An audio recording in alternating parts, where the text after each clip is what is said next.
今屆政府將進一步深化公共行政改革，首份嘅施政報告提出，將有序咁開展職能架構重整嘅工作。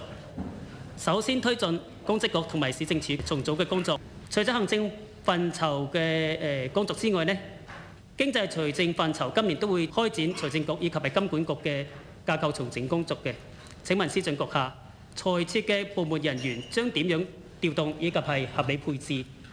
過程之中呢係點樣平衡公共行政改革同公務人員隊伍嘅穩定、權益保障同埋士氣等問題？關於政府職能架構重整，應該咧唔需要太過擔憂受影響嗰啲同事，譬如話市政署嘅重組又好，公職局嘅重組又好，一句説話唔會炒人嘅，唔會由於呢啲重組去炒人。主要係一啲廳處職能嘅轉變，可能係減少咗廳，減少咗處，可能最多就係一啲廳處啲主管咧受啲影響，其他啲同事咧只係可能一啲工作崗位嘅一啲同埋附屬部門嘅調動，所以大家應該係呢方面係放心嘅。